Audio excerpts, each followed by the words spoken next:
Good evening সবাইকে। এখন বাজে 8:30 আর আমরা এখন হরিদ্বার থেকে বেরিয়ে পড়বো। হরিদ্বারকে বিদায় জানানোর পালা।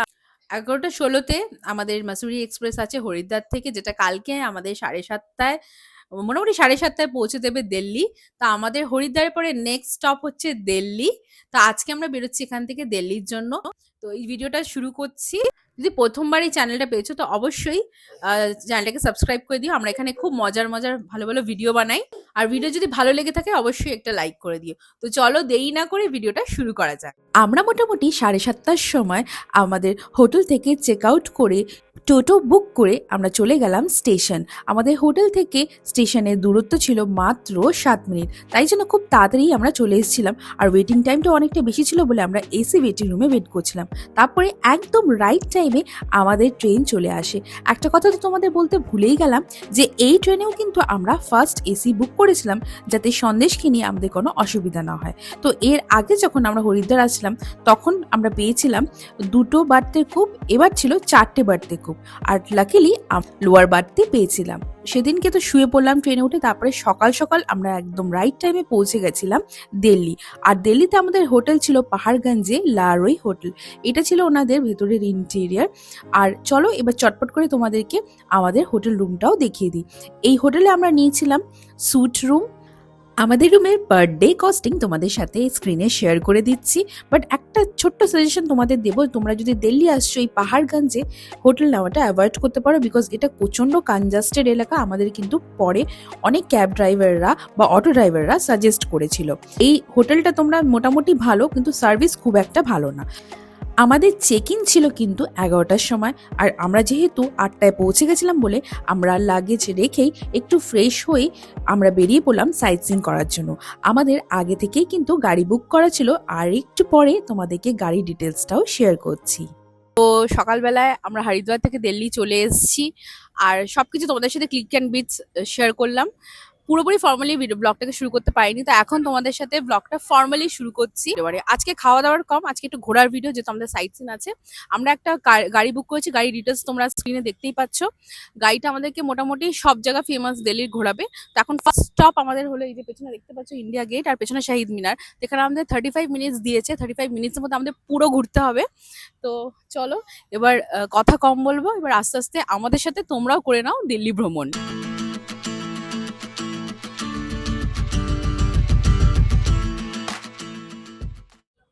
হালকা বাতাস, শান্ত পরিবেশ আর চারপাশে সৌন্দর্য আমাদের দিনের একদম পারফেক্ট শুরু হলো।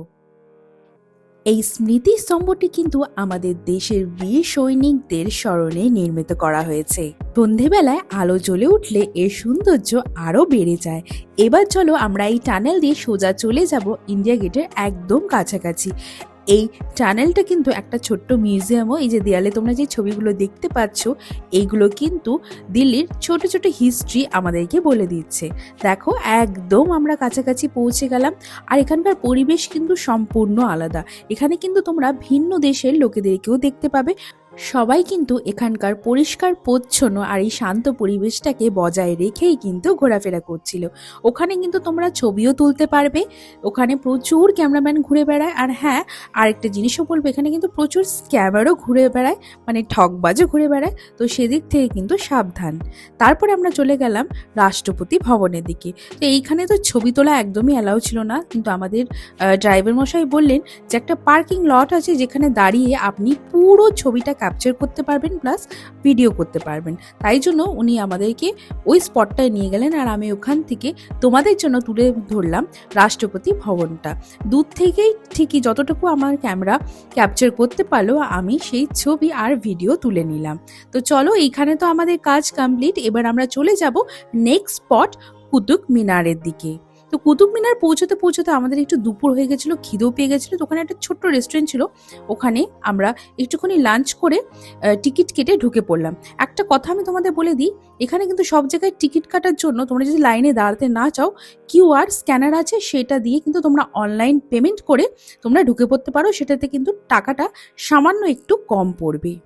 তো চলো চটপট করে তোমাদের একটু টিকিট ডিটেলসটা বলে দিই। এখানে কুতুব মিনারে এন্ট্রি ফিস হলো 35 টাকা নর্মাল সিটিজেনদের জন্য, আর ফরেনারদের জন্য 550 টাকা করে। আর যদি তোমরা ক্যামেরা নিয়ে যাচ্ছ মানে স্টিল ক্যামেরা বা ভিডিও ক্যামেরা, সেটার জন্য কিন্তু 25 টাকা করে তোমাদের একটা ফিস দিতে হবে। এছাড়া যে বাচ্চারা 15 বছর থেকে নিচে আছো মানে আন্ডার 15 আছো, তাদের কিন্তু এন্ট্রি একদম ফ্রি।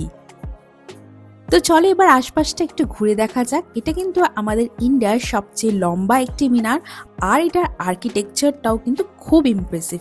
চারিদিকটা ছিল অনেক পুরনো ইতিহাস, আর জায়গাটা শান্ত আর সুন্দর।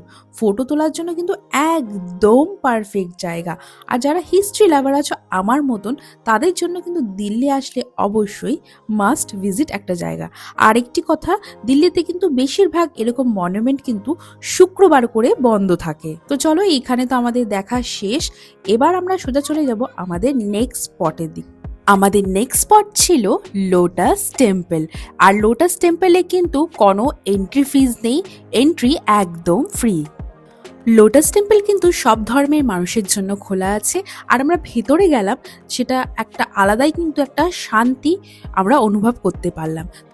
সেদিনকার মতন ট্যুর আমাদেরকে ওখানেই শেষ করতে হয়েছিল, বিকজ অলরেডি 3টে বেজে গেছিলো, আর সন্দেশ একদম কোঅপারেট করতে চাইছিল না, তাই জন্য আরও কিছু জিনিস আমরা বাদ দিয়ে দিয়েছিলাম। তারপরে ভোর ভোর আমরা বেরিয়ে পড়লাম তাজমহলের উদ্দেশ্যে। আমরা আগ্রায় নেমে গেছি, আমরা গাইড নিয়ে নিয়েছি, গাইডের সাথে টোটোও নিয়ে নিয়েছি, মানে ওটার সাথেই নিতে হবে, বিকজ একটা লিমিট অবধি গাড়ি যাবে, তারপরে যাবে না। তো গাইড আমাদের নিচ্ছে 500 টাকা, আর এই টোটো নিচ্ছে আমাদের 150 টাকা। তাজমহল অবধি আমরা গাড়িটা আমাদের 4 হুইলারটাকে পার্কিং করে রেখে এসেছি। রেখে এবার তাজমহল অবধি হচ্ছে আপনার তোমাদের হচ্ছে ইলেকট্রিক গাড়ি বা ব্যাটারি গাড়ি যায়, কোনো ডিজেল বা কোনো পেট্রোলের গাড়ি যাবে না। তাজমহলে ঢোকার সময় কিন্তু প্রচুর চেকিং হয়। ভেতরে কিন্তু বড় ক্যামেরা বা ইলেকট্রনিক কোনো ডিভাইস অনেক কিছু বারণ আছে, যে কারণে আমাদের ভেতরে মাইকটাও আটকে দিয়েছিল, সেটা আলাদা করে লকারে রাখতে হয়েছিল। আমাদের যিনি গাইড ছিলেন উনিই রেখে দিয়েছিলেন। তো চলো ঢুকে তো পড়েছি, এবার তোমাদেরকে আশপাশটা একটু ঘুরে দেখাই। আশপাশটা ছিল খুবই সুন্দর, এক্সট্রা করে বলার কিছুই নেই।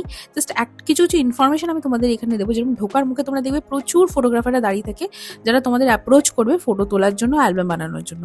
তো আমরাও একটা ফটোগ্রাফার হায়ার করেছিলাম, কিছুটা ছবি আমরা স্মৃতি হিসাবে বাড়ি ফেরত নিয়ে এসেছি। তো চলো এবার তোমাদের একটু কাছে নিয়ে যাব, আর এবার টিকিটের সম্বন্ধে একটু বলবো। তো সবার প্রথমে বলে দিই, তাজমহল এই যে নিচের ফ্লোরটা তোমরা দেখতে পাচ্ছ, এইটা ঘুরে দেখার জন্য নিচের ধাপটায় 50 টাকা করে টিকিট লাগে। তো আমাদের যিনি গাইড ছিলেন উনি বললেন যে এই 50 টাকার মধ্যেই কিন্তু 90% কাভার হয়ে যায়। আর যদি আমরা এক্সট্রা করে কবরটা দেখতে চাই তাহলে 200 টাকা এক্সট্রা লাগবে, মানে টোটাল 250 টাকা লাগবে উপরে উঠে ওই কবরটা দেখার জন্য। তো উনি বললেন ওটা কাটার কোনো দরকার পড়ে না, আপনি এইখানেই ঘুরে কিন্তু 90% কাভার করে নিতে পারবেন। এই যে জায়গাটা তোমরা দেখতে পাচ্ছ তাজমহলের অপোজিট জায়গাটা, এখানে শুক্রবার করে এখানে লোকাল লোকেরা নামাজ পড়তে আসে, ওই জন্য শুক্রবার করে কিন্তু তাজমহল বন্ধ থাকে। पेंटिंग है, पेंट किया गया है, लेकिन ये क्या पेंटिंग नहीं है, ये भी सारा रियल जेम्स स्टोन है। जो वाइट वाला मार्बल है वो मकराना राजस्थान का है, लेकिन जो सारे जेम्स स्टोन है वो अलग अलग कंट्री के हैं। जैसे ब्लैक वाला स्टोन है इसको बोलते हैं ऑनिक्स। ये আর একটা ছোট্ট সাজেশন তোমাদের দেবো, যদি তোমরা আসছো অবশ্যই কিন্তু একটা গাইড হায়ার করো, কেন কি গাইড যেভাবে তোমাদেরকে এই জায়গাটা এক্সপ্লেন করবে তার সাথে এই জায়গাটার সৌন্দর্য মিলিয়ে মিশে তোমাদের মনে হবে তোমাদের চোখের সামনে একটা জলজ্যান্ত সিনেমা চলছে। তো আমাদের গাইড মশাই তো খুবই ভালো ছিলেন, 1 ঘন্টার মধ্যে আমাদেরকে ভালোভাবে ঘুরিয়ে আমাদেরকে কিন্তু আগ্রার বিখ্যাত পেঠাও কেনাতে নিয়ে গেছিলেন। তারপরে আমাদের তাজমহলের ট্যুরটা শেষ করে আমরা ওখানে একটা ছোট্ট রেস্টুরেন্টে দুপুরে লাঞ্চটা সেরে ফেললাম। তারপরে এগিয়ে গেলাম আমাদের নেক্সট স্পট আগ্রা ফোর্টের দিকে।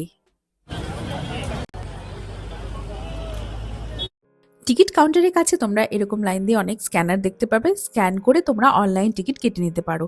এখানে আগ্রা রেড ফোর্টের এন্ট্রি ফি হলো 50 টাকা। যদি তোমরা লাইনে দাঁড়িয়ে কাটছো আর অনলাইনে যদি কাটো তাহলে কিন্তু তোমরা কিছুটা ডিসকাউন্ট পাবে।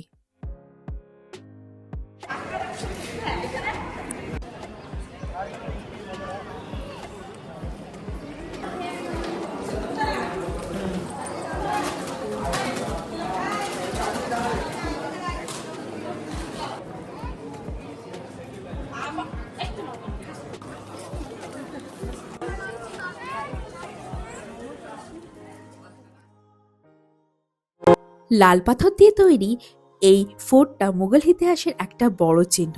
ভেতরের স্ট্রাকচার আর চারিপাশের পরিবেশটা কিন্তু খুব সুন্দর ছিল। আর যদি তোমরা এখানে হিস্ট্রি ফিল করতে চাইছো তো অবশ্যই আমি বলবো এখানে কিন্তু ঢোকার আগে একটা গাইড নিয়ে অবশ্যই ঢোকো, তাহলে কিন্তু তোমরা এখানের ইতিহাসটা আরও ভালোভাবে বুঝতে পারবে। আমাদের যেহেতু টাইমের অভাব ছিল আর বিকেলেও হয়ে আসছিল আর দিল্লি ফেরারও ছিল, অনেকটা পথ যাওয়ার ছিল বলে আমরা এখানে পায়ে হেঁটে যতটা পেরেছি আমরা দেখেছি, পুরো কিন্তু কাভার করতে পারিনি। দিল্লি ভ্রমণের শেষ দিনে আমরা চলে গেছিলাম দিল্লি রেড ফোর্টটা দেখতে, যেটা আছে পুরনো দিল্লিতে। তো ওইখানের একদম উল্টো দিকে আছে চাঁদনি চক। তো আমরা রেড ফোর্টের খানিকটা ছবি তুলে ভিডিও করে আমরা চলে গেলাম চাঁদনি চকের রাস্তায়। এটা কিন্তু ভীষণই একটা হ্যাপেনিং জায়গা, এটা শপিং প্লাস ফুড প্যারাডাইস। এই যে সাইডে তোমরা দেখতে পাচ্ছ ছোট ছোট রিক্সাগুলো রাখা আছে, এটাতে করে কিন্তু তোমরা জামা মসজিদের ওইদিকেও যেতে পারো। তো আমাদের কাছে খুব একটা বেশি সময় ছিল না বলে আমরা নিয়ারেস্ট কিছু ফেমাস ফুড জয়েন্টের খাবার ট্রাই করেছিলাম আর একটু আশপাশটা ঘুরে দেখেছিলাম। সেটার কিন্তু একটা সেপারেট ভিডিও তোমাদের জন্য আমি দিল্লি ফুড ট্যুরে নিয়ে আসবো। তো চলো আজকের এই ছোট্ট ভিডিওটা এখানেই শেষ করছি। আশা করছি তোমাদের ভিডিওটা ভালো লেগেছে। ভিডিওটা ভালো লাগলে অবশ্যই একটি লাইক করে দিও, শেয়ার করো আর সাবস্ক্রাইব করতে কিন্তু ভুলো না। তো চলো দেখা হচ্ছে অন্য কোথাও, অন্য কোনো জায়গায়। ততদিন ভালো থেকো, সুস্থ থেকো সবাই। বাই।